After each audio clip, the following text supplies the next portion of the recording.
Good morning. Today is a very big errands day. I kind of just want to get in the groove of working for the new year again, so I'm picking up a few things to help with that. On the top of the list today, I have sent a file through and I've printed out an A2 size poster of a calendar for the year. I do it kind of every year. I just whip up my own one. So I'm going to go pick that up. I'm going to get some post-it notes because I don't like writing directly onto a calendar. I like to be able to use post-it notes so if things change I can easily just move it around and not have to scribble it out and rewrite it each time. So I'm going to get that, get some new pens. I'm currently parked out the front of Spotlight, and what do I need to get here? I need to get some bias binding for a dress that I need to just alter a little bit. And then I'm also going to get some black fabric dye because I have this dress that has a stain. I love the fit of it and I'm potentially going to try dye it black. In another video I'll do that, but I'm just kind of getting supplies today. After this I'm going to go home, clean up our place. I feel like my workspace at the moment is just an absolute dumping ground because over the festive season we kind of just threw our half-baked projects in there. A little prepping for the new year, get excited and ready. I feel like if you start doing things and it gets you excited to do more, so that is my theory and my plan for today.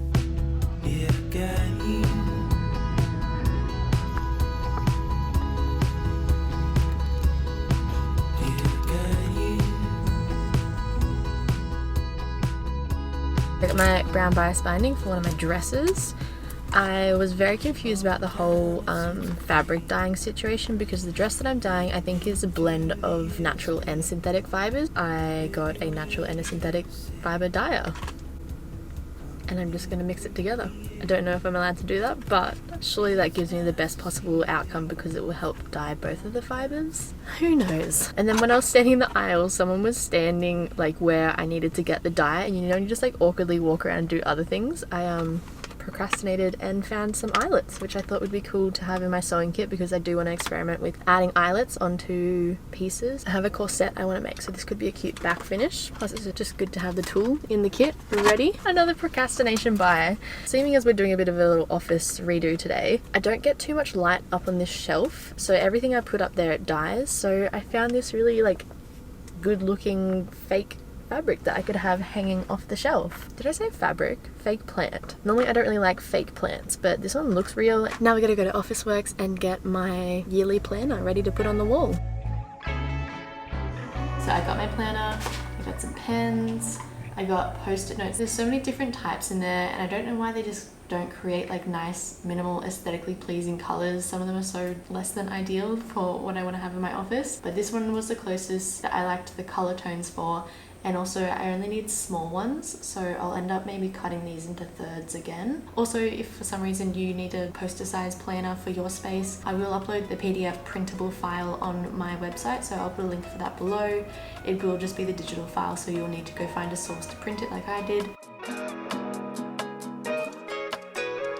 So this is meant to be my little creative oasis, and as I mentioned over the summer break, it has kind of just been a bit of a dumping ground. Now that it's kind of the time where I'm jumping back into work and I want to be inspired and I want to have a clean, fresh space to feel like I can be productive in, I am going to do a bit of a cleanup and then I'm going to set up my planner and talk you through how I plan upcoming projects with my color coordinated post-it notes and just make this space one that I want to work in again. I think I'm going to start on the outer edges and then work my way towards the desk.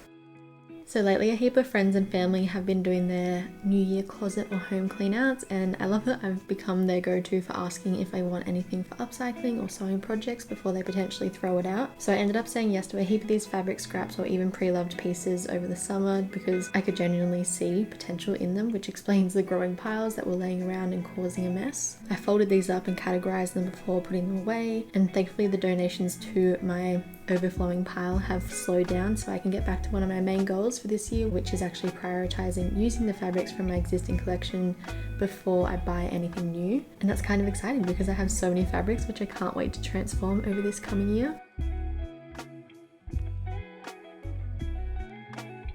Also, I thought I should mention this as it's something that always gets asked. Majority of my furniture, including the fabric cabinet, this Travertine console, my desk, and a few other knickknacks, they're all pre-loved pieces, either from thrifting or they're sourced from Facebook Marketplace, as well as those cute Insta furniture pages which source epic vintage pieces. I've actually had to unfollow a heap of these lately just to cure the temptation of wanting to spend all my money on beautiful pieces, which sadly I just don't have enough room for around home at the moment.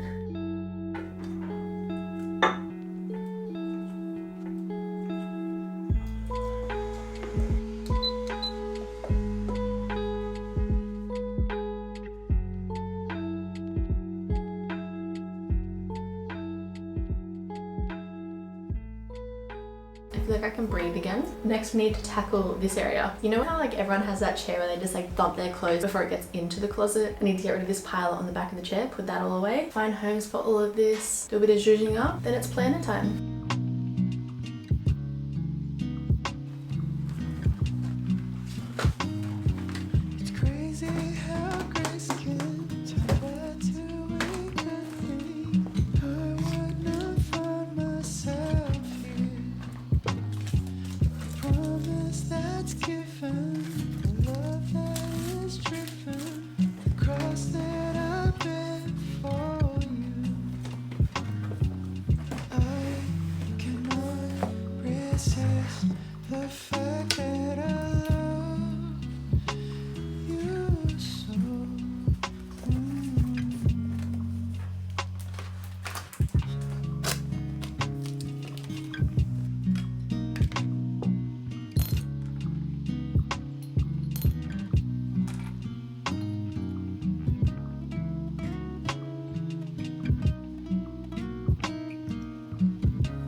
I feel so content and complete seeing this space decluttered and actually like feeling good to come sit in and do my work. Oh, it's raining.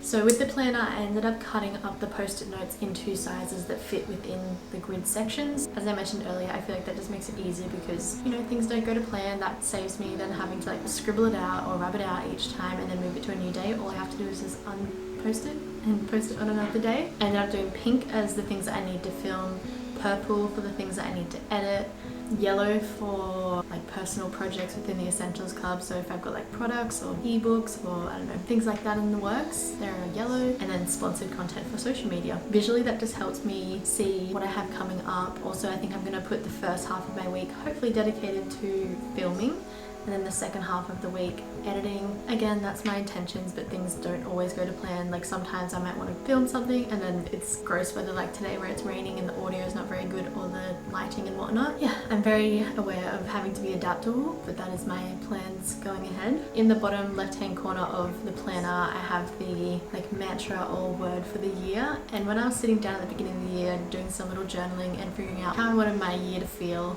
I came up with the word honor. For me that just means whenever I'm at a point where I'm making a decision or I'm planning something, to always, you know, honor the vision, honor where I want to be going, honor my relationships with my family and friends, honor my worth. If I do need rest, honoring that. I feel like it'll just really help me to stay motivated and to stay on track with where I want to be, hopefully within 12 months time. Yeah, I'd be intrigued. Have you guys come up with a word or like a sentence or a mantra for this year? The bottom section of the planner, which I completely forgot to explain on the day of filming this, includes 3 boxes which are to do, doing and done. This is where I can break down larger tasks into bite-sized pieces, and that ultimately just helps make it feel more achievable and clearer where I'm at with a project. And I even include random daily or weekly admin things that I might need to get done. If there is anything in particular that is like achievable to get, I will link it below, but essentially most of it is thrifted, which I actually do have a video up on the planner where I want to film our house, a bit of a tour, and show you guys all the thrifted and pre-loved pieces that we have, because I think like 80% of our furniture is either